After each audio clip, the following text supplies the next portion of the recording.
Hey, welcome back to Turnbull Garage. So today I'm going to be working on my son's 2001 Ford Ranger, and the headlights do not work in this vehicle. This is a Canadian vehicle. It has daytime running lights, which when you start the vehicle, they run about 75% power on high beam, on the high beam circuit. But for the headlights, if you're driving at night, it's no good. It's fairly dim. So for some reason, the headlights are not working. We've checked all the fuses, checked the relays, everything there is good, but we found what the problem is, and it's apparently fairly common. Let's have a look. So the problem actually is the headlight switch, and the key, actually my son is the one who saw it when we pulled the dash apart, was right here. You can see how it's all melted right here. I don't know if you can see that on camera. Try to get where you can see it, but anyway, this is all bubbled up, the plastic. Also, the connector that was on it, you can see how that is all melted away. So it got really hot, and the reason for that, from reading online, is that the inside the switch, it starts to lose contact, it starts to get corroded inside, and it starts to create heat because the contact isn't very good. So I've already pulled this apart so you can have a look. This is the part, the selector switch that you spin, and you'll see the contacts are all spring loaded, except for this one, which is discolored and stuck because it got so hot. You can see here, it actually melted, and the spring is now, it's basically melted itself in there. And the contacts, that when this thing spins around, it no longer touches there. So the headlight switch was the problem. So what we did is we ordered a new headlight switch and a new plug, and we spliced in the wires for the new plugs. Let's go have a look. So there's the new plug in place, and the wires that come off, I've got them all heat shrunk onto the harness, the original wire harness. So this is actually, the wire harness is the only reason I replaced it is because the wires were also a bit melted, and the plug, as you saw. But this is the hardest part of the whole repair, is actually splicing these wires all in. But now I'm dealing, actually the headlights work, but the high beams do not. So we checked the fuses and everything, and it's actually the switch, the selector switch. So let's look at that. So I forgot to mention, I thought maybe this was the problem because the high beams were doing weird stuff with the driving lights. So anyway, I did actually already have this apart to try to clean the contacts, but now, like I say, the high beams are not working. As soon as you hit the high beams, the headlights just turn off. So I'm going to open this up again. These are somewhat serviceable. You got to be careful. They're held on with a T10 Torx bit.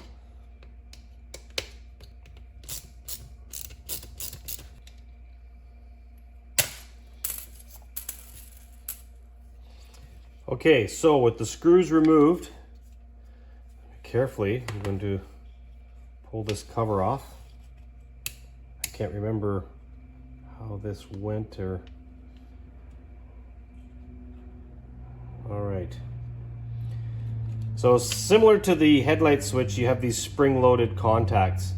The high beam lever comes through, and this is it right here. It actually moves this up and down. So the contacts for the high beam are on this piece right here. So I'm going to slide this out.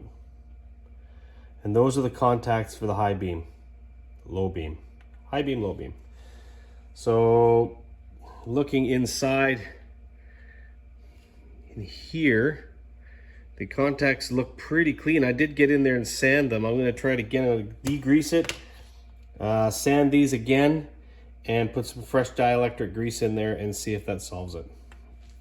All right, while I was degreasing this, this is your emergency four-way switch. You might want to take that out because when this is laying on the side, it pushed this up and it just shot out like a cannon. And luckily, I found all the pieces. So I'm going to put that off to the side so that that doesn't happen again. So all I'm doing is taking some 600 grit paper and just sliding these contacts back and forth on there to clean them. You can see those are coming up nice and clean. So the next thing I'll do now is I'll take a screwdriver and just try to work it inside those contacts there.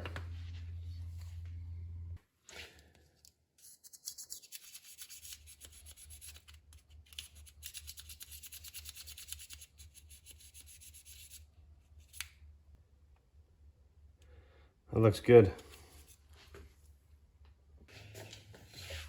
All right, just gonna slide this contact back in.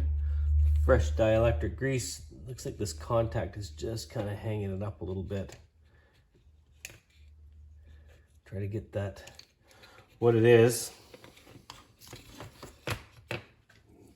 These contacts are spring loaded. So I'm trying to get this compressed in a little bit so I can slide it in. That side seems to go, this side does not want to go. There we go. I think that's got it.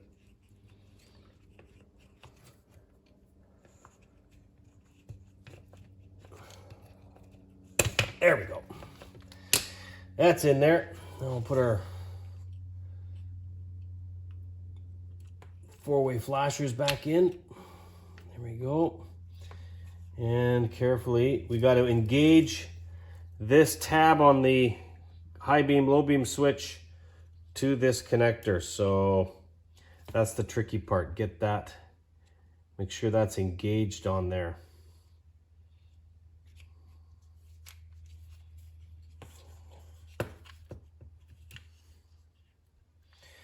Definitely tricky. I'll pull this out a bit right there.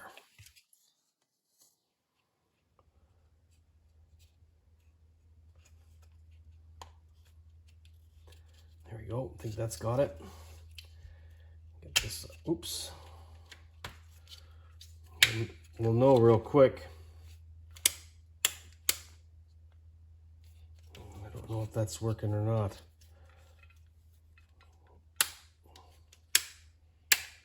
Oh yeah, I can see in this back here, I can see the plastic pieces. I don't know if you can see it there.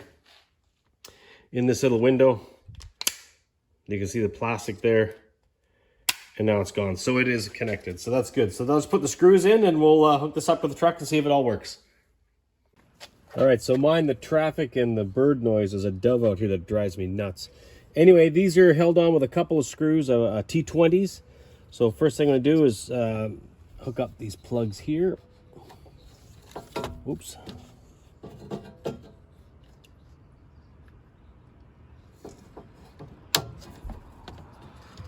This one on the top.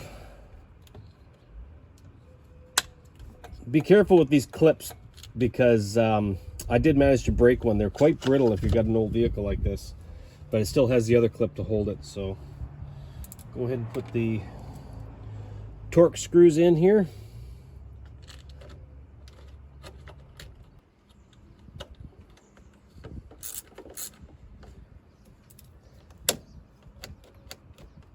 Well, right away I can see when I pull back on the high beam switch, my high beam indicator is working. So that's great. I think that solved the problem.